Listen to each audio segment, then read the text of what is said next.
बिस्मिल्लाहिर्रहमानिर्रहीम। कोई लम्हा गुलाब हो किस्त नंबर 29 के साथ आपकी खिदमत में हाजिर हैं, जो लिखा है निगहत अब्दुल्ला ने। आपने अगर अभी तक हमारा चैनल सब्सक्राइब नहीं किया तो हमारे चैनल को सब्सक्राइब करें और बेल आइकन को प्रेस करना मत भूलिएगा, ताकि आने वाली तमाम इक़्सात आपको बर वक्त मिलती रहें और हमारी हौसला अफजाई होती रहे। वो इस गैर मुतवक्का थप्पड़ पर ना सिर्फ हैरान बल्कि अचानक सहम गई थी और गाल पर हाथ रखे धीरे धीरे पीछे हटते हुए सोफे पर ढह गई तो अगले पल बेगम आफंदी इसके करीब आकर गुर्राईं।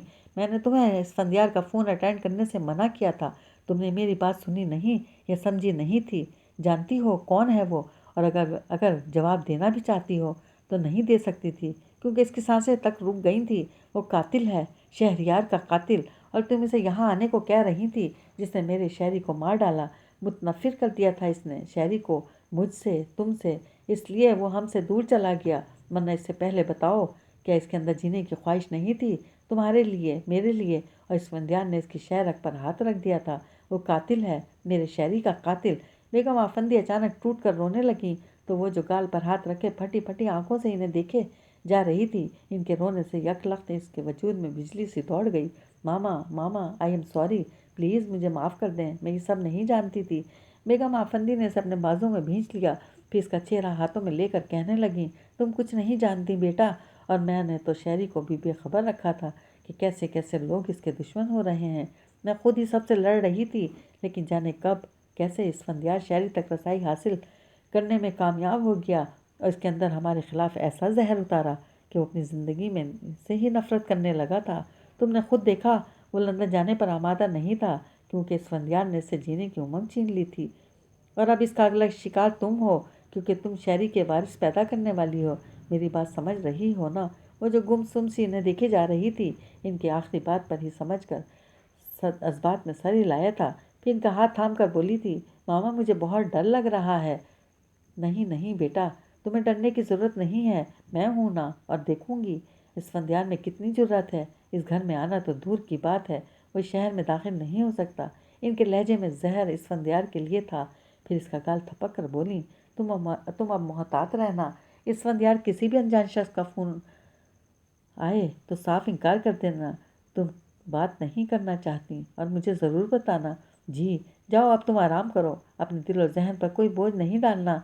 एंड आई एम सॉरी कि तुम्हारे मुंह से इस्फंदियार का नाम सुनकर मैं बिल्कुल आपे से बाहर हो गई थी। बेगम आफंदी ने इसे तसल्ली देने के साथ अपने रवैये पर माजरत भी की तो इसका दिल मज़ीद सहम गया, क्योंकि वो भूली नहीं थी कि बेगम आफंदी ने एक बार पहले भी इससे माफ़ी मांगी थी, और इसके साथ ही इसे जिस तरह शहरियार की नज़रों में दो कौड़ी का करने की सही की थी, इससे वो इनकी नफ़रत से ज़्यादा मोहब्बत के मज़ाहिरे से डरने लगी थी। अपने कमरे में आकर वो कितनी देर इनकी बातों पर गौर करने के साथ इनमें सच्चाई ढूंढती रही, लेकिन इसका दिल इससे पहले ही शहरयार पर ईमान ला चुका था, जिसने कभी इससे गलत बयानी नहीं की थी। इस वक्त भी इसका लहजा सच्चाइयों से चूर था। जब इसने कहा था, महरूमियों में पलने वाले मेरे दो बहन भाई, सब कुछ इनका है, तुम कोई दावा नहीं करना। फिर कैसी आजिज़ी थी। सुनो, अब इस्फंदियार का फ़ोन आए तो इनसे कहना तुम्हें फ़ौरन यहाँ आ जाएं, या अपना अता पता दें, मैं खुद जाकर इन्हें ले आऊँगा। इसका दिल अभी भी इस लहजे पर तड़प गया था, और फिर वो इसी नहज पर सोचने लगी, शहरी जब इस्फंदियार से मिला ही नहीं तो फिर वो कैसे इसे मुझसे या मामा से मुतनफ़िर कर सकते हैं। मामा को ज़रूर गलत फहमी हुई है, या फिर वो इनसे मिलना ही नहीं चाहती। पता नहीं क्या बात है, कुछ है ज़रूर, लेकिन मैं क्या करूँ, मामा मना कर रही हैं। और शहरी वो उलझने लगी कि किसकी माने, जो मौजूद है या जो चला गया है। बेशक जाने वाला लौट कर नहीं आ सकता, लेकिन वो इसकी नफ़ी नहीं कर सकती थी। राबिया ने पहले जिस एडवर्टाइजिंग एजेंसी में हामी भरी थी नहीं भरी थी, अब वो दोबारा वहाँ जाने के लिए बाकायदा तैयार हो रही थी। अम्मी को इसके कहीं जाने पर नहीं बल्कि तैयारी पर छंबा हो रहा था, लेकिन टोका यूँ नहीं कि इसका रद्द-ए-अमल जानती थी। जब भी बस कनखियों से इसे देखती रहीं। अच्छा अम्मी, राबिया बैग कंधे पर डाल कर इससे अम्मी से मुखातिब हुई, तब वो रह नहीं सकी। कहाँ जा रही हो? जॉब के लिए, वो अपने सरापे का जायज़ा लेते हुए बोली। अफ़ान से पूछ लिया था। अम्मी ने गुज़श्ता की तरह अभी भी इसे एहसास दिलाने की कोशिश की तो वो नागवारी से बोली, क्यों, इनसे क्यों पूछूंगी, अलबत्ता बता दिया था। क्या क्या बताया था? अब अम्मी पूरी तरह इनकी तरफ मुतवज्जा थीं। यही कि मैं जॉब करूंगी। इसने जितनी बेनियाजी दिखाई अम्मी ने इसी कदर बेताबी से पूछा। फिर इसने क्या कहा? कह रहे थे क्या ज़रूरत है, जो तुम्हारा खर्चा है मुझसे ले लिया करो। हूँ, इसने बताकर नखों से सर झटका। लेकिन अम्मी इस बात से ही खुश हो गई थी। ठीक है तो है, लेकिन ठीक क्या ठीक है? जिस शख्स से मेरा कोई वास्ता ताल्लुक ही नहीं, इससे मैं खर्चा क्यों लूँ? क्यों वास्ता ताल्लुक नहीं? अब निकाह में हो इसके। अच्छा बस मेरा मूड ख़राब नहीं करें, मैं जा रही हूँ, वो कहकर तेज़ी से बाहर निकली और अपना मूड ठीक रखने की खातिर अम्मी की बातों को सोचने के बजाय तमाम रास्ता वो आगे का सोचती रही, क्योंकि इसे यकीन था कि इसकी ज़बरदस्त पजीराई होगी। और वाकई इसका यकीन सच साबित हुआ। मोस्ट वेलकम मिस राबिया, मैं बड़ी शिद्दत से आपका मुंतज़िर था। जिस शख्स ने इसे मॉडलिंग की ऑफ़र की थी वो इसे देख कर खिल गया था। Thank you. वो कज़न बेनियाजी दिखाती बैठ गई तो पूछने लगा, क्या मंगवाऊँ आपके लिए, कोल्ड ड्रिंक या? नो थैंक्स, पहले काम की बात होनी चाहिए, इसने सहूलत से मना करके कहा। वो भी हो जाएगी, वो लापरवाही से बोला, लेकिन फिर इसे संजीदा देखकर खुद ही संजीदा शक्ल बनाकर पूछने लगा, हाँ तो क्या सोचा आपने? किस बारे में? मॉडलिंग। इसने भी इस कदर कहा था कि वो बोल पड़ी, मॉडलिंग मैं ज़रूर करूँगी, लेकिन अभी फ़ौरन नहीं। कुछ अर्सा मैं ऑफिस वर्क करना चाहती हूँ, इसके बाद मॉडलिंग की तरफ आऊँगी। आपके पास जगह है तो ठीक, वरना मैं कहीं और ट्राई कर लूँगी। जगह क्यों नहीं, आपके लिए बहुत जगह है। कहें तो मैं अपनी कुर्सी आपके लिए छोड़ दूँ? वो वालेहाना नज़रें इस पर जमाए वाकई उठ खड़ा हुआ तो वह अंदर ही अंदर महसूस होकर बोली, मैं आपकी जगह लेने नहीं आई मिस्टर तौसीफ़ आलम। जी तो तौसीफ़ आलम साहब, मैं जॉब के लिए आई हूँ। इतने दिन मैंने तो सोचने में नहीं गुजारे, क्योंकि फ़ैसला तो मैं यहाँ से जाते ही कर लिया था, लेकिन फैमिली में एक अचानक सा आने के बायस मैंने फ़ौरन रब्ता नहीं कर सकी। इसने अपनी देर से आने का सबब बताया तो कहने लगा, कोई बात नहीं, आप आ गई यही बहुत है। और जहाँ तक ऑफिस वर्क की बात है तो अभी आप रिसेप्शन पर बैठ सकती हैं। गो कि यह आपके लिए मौजू नहीं है, लेकिन मजबूरी है। कोई मजबूरी नहीं, बल्कि मेरे ख्याल में मेरे लिए यही मौजू है, क्योंकि मेरे पास कोई डिप्लोमा है न तजर्बा, फिर बाद में तो मुझे मॉडलिंग ही करनी है। इसने कहा तो पूछने लगा, अभी क्या प्रॉब्लम है? प्रॉब्लम तो नहीं है, बस ये है कि मैं पहली बार घर से निकली हूँ, इसलिए मुझ में ज़्यादा कॉन्फिडेंस नहीं है और मैं कॉन्फिडेंस के साथ इस फील्ड में दाखिल होना चाहती हूँ। मगर मुझे यकीन है आप बहुत जल्द हमें अपनी सलाहियत आजमाने का मौका देंगी। श्योर। फिर मैं कब से ज्वाइन करूँ? इसने पूछा तो चल सानिया रुक कर बोला, कल कल सुबह 10 बजे आपको रिसेप्शन पर मौजूद होना चाहिए। Okay thank you. वो उठ खड़ी हुई और उसका बड़ा हुआ हाथ सरसरी अंदाज में छू कर बाहर निकल आई थी। और चूंकि वो जानती थी कि इसकी जॉब करने पर कोई खुश नहीं है, इसलिए घर आकर इसने सरसरी अंदाज में बताया था कि इसे जॉब मिल गई है और वो कल से ऑफिस जाएगी, जिस पर अम्मी अपने आप बड़बड़ा कर खामोश हो गई और अब्बू ने भी कोई ऐसा तासुर नहीं दिया था जिससे इसे हौसला मिलता। जब भी इसने मज़ीद ज़िद पकड़ ली थी, अब तो मैं वही करूँगी जो मेरा दिल चाहेगा, और ये कोई नई बात नहीं थी, वो शुरू से मनमानी करती आ रही थी, फिर भी सदा की शाकी थी और ख़ुसूसन ऐसे मौक़ों पर फ़ायका से मवाजना करने लगती थी। इसे तो किसी ने मना नहीं किया था, बल्कि अम्मी दुआएं करती थी, और जिस रोज़ इसने जॉब की खुशखबरी सुनाई थी सब कैसे खुश हुए थे, और मेरी बारी सबको सांप सूख गया है। ठीक है, नहीं तो कोई खुश होता तो ना हो, मैं तो खुश हूँ। और यही फ़र्क इसकी समझ में नहीं आता था कि फ़ायका के पेश नज़र सबकी खुशी होती थी और इसे अपनी खुशी अजीज़ थी। फ़ायका मान कर सुकून से रहती, वो मनवा कर झंझलाई रहती, और फिर फ़ायका पर आजमाइश भी अल्लाह की तरफ से आई थी तो सबकी दुआएं भी इसके हिस्से में आ गई थी, जबकि खुद अपने लिए आजमाइश मुंतखब करके दुआओं से महरूम हो गई थी। इसके बावजूद ये सोचने को तैयार नहीं थी कि वो गलती पर हो सकती है। इसके बरक्स इसकी वही हमेशा वाली मैं थी, मैं जो कर रही हूँ ठीक कर रही हूँ। बहरहाल अम्मी के वाज़े और अब्बू के महसूस की जाने वाली नाराज़गी के बावजूद अगले दिन से ऑफिस जाने लगी थी, और वो कुछ और समझने ना समझने लेकिन ये बहुत अच्छी तरह समझ गई थी कि इसे जॉब सलाहियतों की बिना पर नहीं, बल्कि गैर मामूली खूबसूरती की बदौलत हासिल हुई है, तो इसके बाद इसके नज़दीक काम की कोई अहमियत नहीं रही थी। बस इसे हसीन से हसीन नज़र आना चाहिए। जब भी वो अपने आप पर पहले से ज़्यादा तवज्जो देने लगी थी और 1 डेढ़ घंटा तैयारी पर सर्व करके जब वो ऑफिस जाती तो तौसीफ़ आलम जिस अंदाज से इसकी पजीराई करता और फिर जिस तरह इसे सराहता, इससे वो मज़ीद अपने आप को बहुत कुछ समझने लगी थी। इस वक्त तौसीफ़ आलम इसे सराहने के बाद बोला था, मेरा ख्याल है तुम में कॉन्फिडेंस की कमी नहीं है, तुम आराम से मॉडलिंग कर सकती हो। करूँगी, ज़रूर करूँगी, जल्दी क्या है? वो कज़न लापरवाही दिखाती थी। क्लाइंट्स जल्दी मचा रहे हैं, इन्हें 1 हफ्ते में ऐड चाहिए, अगर हमने तैयार नहीं किया तो वो किसी और कंपनी से रुजू कर लेंगे। तौसीफ़ आलम अंदर से ख्वाह कितना झुंझलाया, लेकिन अपनी اسے نرمی سے سمجھانے کی کوشش کی تھی تو کہ آپ کسی اور ماڈل سے کروا لیں۔ تمہیں دیکھنے کے بعد کوئی اور چہرہ نظروں میں جچتا نہیں۔ اب میری ہر ایڈ کی ماڈل تم ہوگی، صرف تم۔ وہ اسے نظروں کی گرفت میں لے کر بولا، پھر تو آپ کو انہیں منع کرنا پڑے گا جنہیں 1 ہفتے میں ایڈ چاہیے، کیونکہ میں خود کو اس کام کے لیے تیار نہیں کر پا رہی۔ وہ کچھ سوچتے ہوئے انداز میں بولی، پھر سے خاموش دیکھ کر کہنے لگی، میرا خیال ہے آپ اپنا نقصان نہیں کریں، اور ابھی کسی بھی تمہارے لیے سارے نقصان برداشت کر لوں گا۔ وہ اس کی بات پوری ہونے سے پہلے بول پڑا، سب کو منع کر دوں گا جب تک تم تیار نہیں ہو جاتی۔ کتنا وقت لگے گا تمہیں؟ سال، 2 سال، 10 سال؟ نہیں۔ وہ ہنس پڑی، بڑی دل آویزی سی ہنسی تھی۔ توصیف عالم کے دل میں گھنگرو بجنے لگے تھے۔ پھر بس 1 مہینہ یا زیادہ سے زیادہ 2 مہینے۔ وہ اس کے چہرے پر اندرونی جذبات کا عکس دیکھ کر قدرے نروس ہو گئی تھی۔ اوکے، میری ایجنسی میں 2 مہینے سے پہلے کوئی نیا ایڈ نہیں بنے گا، اس نے کہا تو وہ اٹھلا کر بولی، اور اگر میں اس سے پہلے تیار ہو گئی، یہ میری خوش قسمتی ہوگی۔ وہ فوراً بولا تو وہ پھر کھلکھلا کر ہنس پڑی تھی۔ ابرار قریشی کے آفس میں داخل ہونے والا شخص اسفندیار آفندی تھا، جو گو کہ شہریار آفندی سے بہت زیادہ مشابہت نہیں رکھتا تھا، لیکن جیسے ایک باپ کی اولاد میں بہت سی باتیں یا خصوصیات مشترک ہوتی ہیں کہ دیکھنے والا از خود جان لیتا ہے، تو اسی طرح ابرار قریشی سے دیکھ کر ٹھٹکے تھے، پھر بھی سوالیہ نظروں میں صرف جی کہا تھا۔ I am Asfandyar Afandi.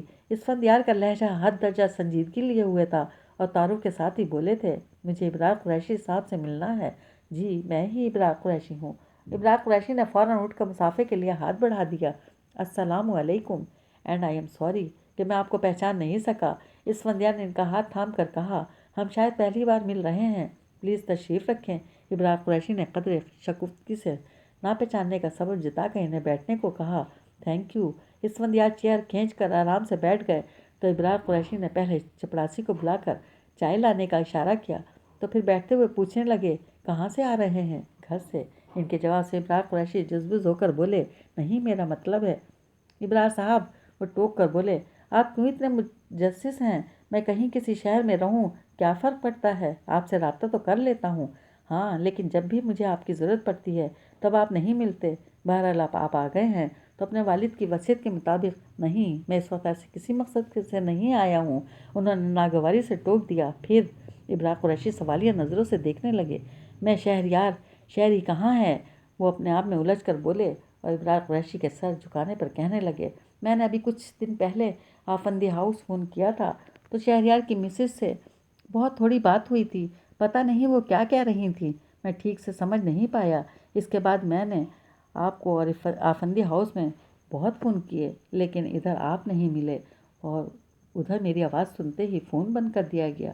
تب مجھے مجبوراً یہاں آنا پڑا، کیونکہ مسز شہریار کی بات وہ کہ میں سمجھ نہیں پایا، لیکن جس انداز سے انہوں نے شہری کا ذکر کیا، اس سے میں پریشان ہو گیا ہوں۔ کہاں ہے شہری؟ انہوں نے آخر میں پھر اپنا سوال دہرایا تو ابرار قریشی گہری سانس کھینچ کر افسوس سے بولے، بہت جلدی چلا گیا۔ کیا مطلب؟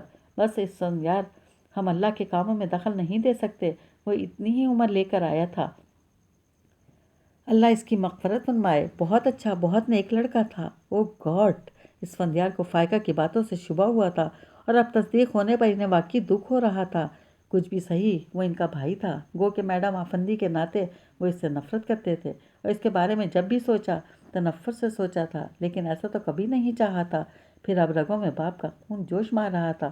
وہ کتنی دیر وہ دکھ کی کیفیت میں گمسم بیٹھے رہے، آنکھوں میں ہلکی سی نمی بھی محسوس ہو رہی تھی۔ شاید کوئی بہت اپنا سامنے ہوتا تو رو بھی پڑتے، لیکن اب ضد کیے بیٹھے تھے۔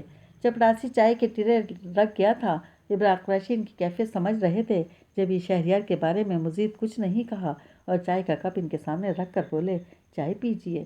اسفندیار آواز پر چونکے تو ان کے سینے سے آپ ہی آپ گہری سانس خارج ہو گئی، جس سے گویا زندگی سے رابطہ بحال ہو گیا تھا۔ تب چائے کا کپ اٹھا کر پوچھنے لگے، کیا ہوا تھا اسے؟ کینسر، اور وہ بھی ابھی نہیں، بہت سالوں سے۔ بلڈ کینسر تھا اسے، ابرار قریشی نے بتایا تو ان کی انگلی میں پھنسا چائے کا کپ لرزنے لگا، جسے واپس ٹرے میں رکھ کر بولے، آپ نے پہلے نہیں بتایا، کبھی خاص طور سے اس کے بارے میں آپ نے پوچھا ہی نہیں۔ خیر، اگر پوچھتے تب بھی میں یہ سب نہ بتاتا، کیونکہ بیگم صاحبہ نے اس کی بیماری کو ہر ایک کے سامنے بیان نہیں کیا تھا، بہت کم لوگ جانتے تھے۔ اس کی مسز वो जानती थी। उन्होंने जाने किस ख्याल के तहत पूछा था। I don't know. Ibrar Qureshi ने लाइल्मी का इजहार करके इन्हें चाय की तरफ मुतवज्जा किया। आप चाय पीजिएगा या अगर ठंडी हो गई है तो और मंगवाऊँ? नहीं, बस ठीक है। उन्होंने कप उठा लिया। फिर शहरयार को सोचते हुए बोले, कैसा था शायरी? आपके पास इसकी कोई तस्वीर है? नहीं, अगर आप कहें तो मैं हासिल कर सकता हूँ। इब्रार कुरैशी ने कहा तो उन्होंने नफ़ी में सर हिला दिया। फिर चाय का घूंट लेकर पूछने लगे, इसकी तदफीन कहाँ हुई है? लंदन। लंदन? उन्होंने सवालिया नज़रों से देखा। हाँ, वो ट्रीटमेंट के लिए वहीं जाता था। इस बार गया तो वापस ही नहीं आया। बेगम साहिबा गई थी और इसकी वसीयत के मुताबिक इसे वहीं। इब्रार कुरैशी की बात अधूरी छोड़कर खामोश हो गए। तो फिर कितनी देर खामोशी छाई रही। इस फंदियार कुछ सोच नहीं रहे थे। अलबत्ता बरसों पहले के कुछ मंजर इनकी नज़रों में आन समाये थे, जब शहरयार छोटी बहन के बारे में सवाल करता था और डैडी से पहले वो जवाब देते थे। कितनी देर वो इसी ज़माने में खोए रहे। फिर जब बोले तो इनके लहजे में दुख और पछतावा था। काश मैं इससे मिल लेता। वो भी ये हसरत लेकर गया है। आखिरी बार जब वो मेरे पास आया था तो मेरे पास बैठकर बहुत रोया था और आपके लिए बहुत बेकरार था। लेकिन अफसोस मैं इसकी कोई मदद नहीं कर सका। आपका कॉन्टैक्ट नंबर ही होता तो।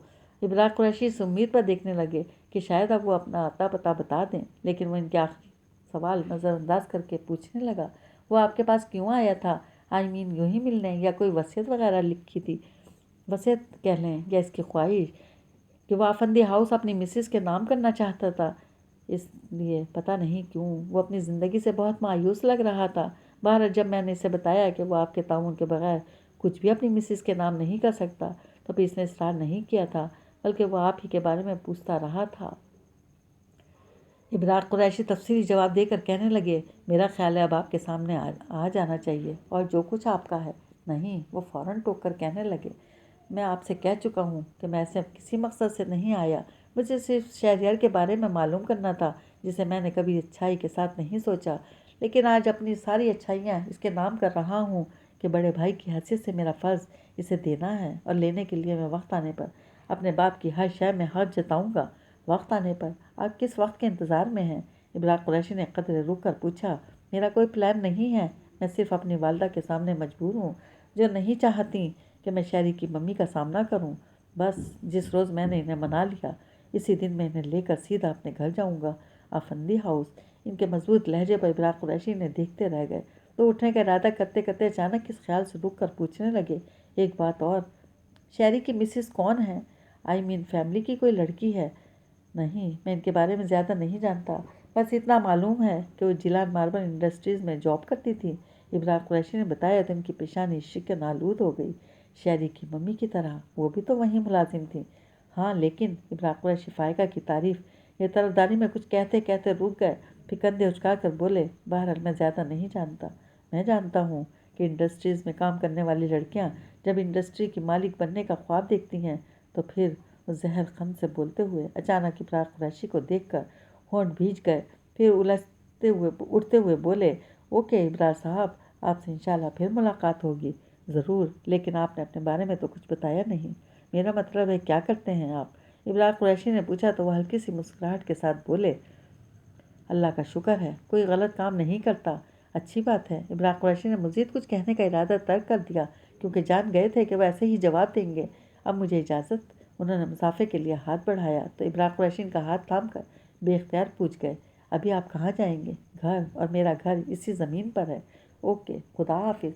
वो इब्रार कुरैशी को लाजवाब करके मुस्कुराते हुए बाहर निकले थे, लेकिन जब टैक्सी रोक कर बैठे तब इनका जहन बैक वक्त माजी, हाल और मुस्तकबिल में उलझने लगा था, और दिल ये चाह रहा था कि इसी वक्त आफंदी हाउस जाकर इन दोनों औरतों को निकाल बाहर करें, जो एक इनके बाप और दूसरी इनके भाई की मुलाजमत थी। फिर इस घर की असल मालकिन को ले आए, जो आज भी यहाँ आने के तसव्वुर से ही खौफजदा हो जाती थी। पता नहीं माँ कब समझेंगी, उन्होंने गहरी सांस के साथ सोचा। फिर शीशे से बाहर दिखते हुए खुद को ढीला छोड़ दिया।